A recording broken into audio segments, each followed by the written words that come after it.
dryball. Le dryball, ça se joue avec 3 équipes de 3 joueurs, dont un panier humain, un attaquant et un défenseur. Il y a un ballon par équipe et l'arbitre se trouve au centre du terrain. Le jeu se joue dans le sens inverse des aiguilles d'une montre. Si on divise les équipes en A, B et C, l'attaquant A doit marquer dans le panier A pendant que le défenseur A doit empêcher l'attaquant C de marquer dans le panier C, etc. Les attaquants, par contre, n'ont pas le droit d'entrer dans la zone des paniers humains adverses. Ils se déplacent avec le ballon, comme au basket en dribblant. Les points sont comptés par 3 autres arbitres en dehors du terrain. La première équipe qui marque 15 points a gagné.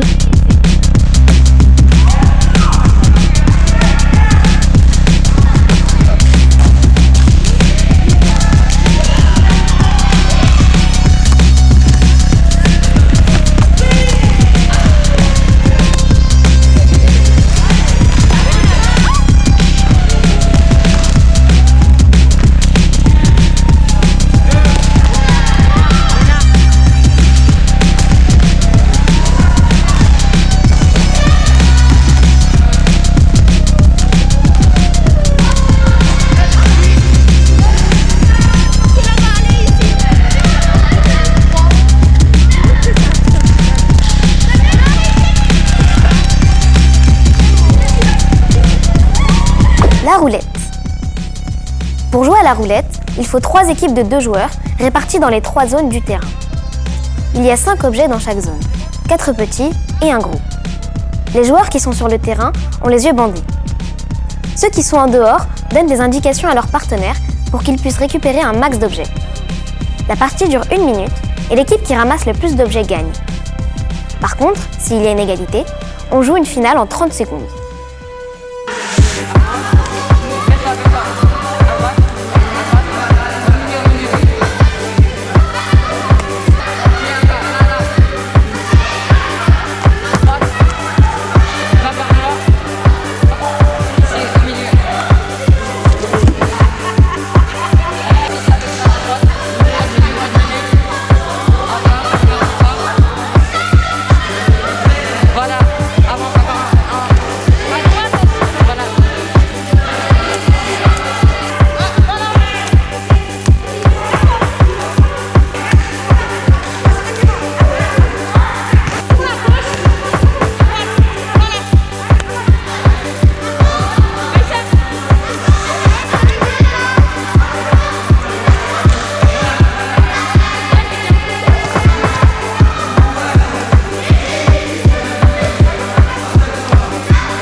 King and Queen.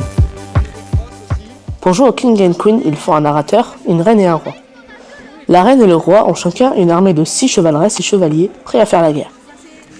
Tous les participants portent une couronne car, pour gagner, il faut arriver à faire tomber la couronne de son adversaire. Sans toucher le visage évidemment. Le roi et la reine appellent donc une personne de son équipe pour qu'il s'affronte dans la zone de baston. Chaque joueur ne combat qu'une seule fois et le royaume qui remporte le plus de duels a gagné. Dans les grandes régions de l'Europe, 2 royaumes étaient en conflit. Reine Naïs et roi Julien. Ils décidèrent de faire une bataille. Aujourd'hui, 2 chevaliers vont se battre entre les 2 royaumes.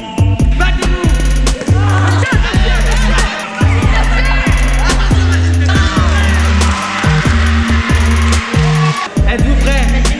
Non.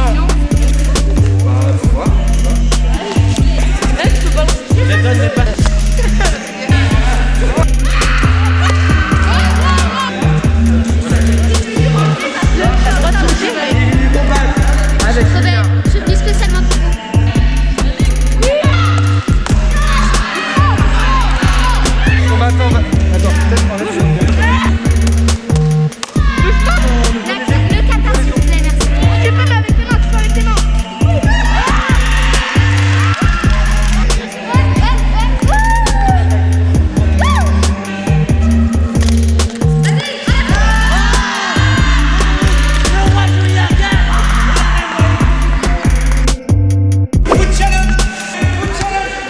Pour jouer au Foot Challenge, il faut 2 équipes de 5 joueurs et chaque équipe joue dans sa propre partie du terrain.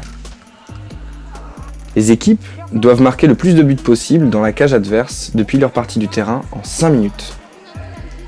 Il y a une zone devant chaque cage dans laquelle personne n'a le droit de rentrer.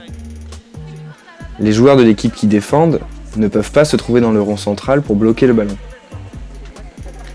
Quand un joueur rentre dans la moitié du terrain adverse ou quand il sort le ballon du terrain, le ballon est rendu à l'adversaire. S'il y a main, il y a pénalty au centre, mais 2 défenseurs ont le droit d'être devant la cage. Bon match!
Le crossover. Au crossover, il y a 2 équipes de 5 joueurs et chaque joueur est numéroté de 1 à 5. L'arbitre appelle un ou plusieurs numéros entre 1 et 5. Les joueurs qui correspondent aux numéros dans chaque équipe rentrent sur le terrain pour aller chercher la balle devant la cage adverse et la ramener dans leur propre cage. Chaque balle ramenée vaut 1 point et la première équipe à 5 points a gagné. Si la balle sort du terrain, elle n'est plus jouable. Et évidemment, la gêne entre les adversaires est admise et même fortement conseillée. C'est parti!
Il y en a une qui a pété.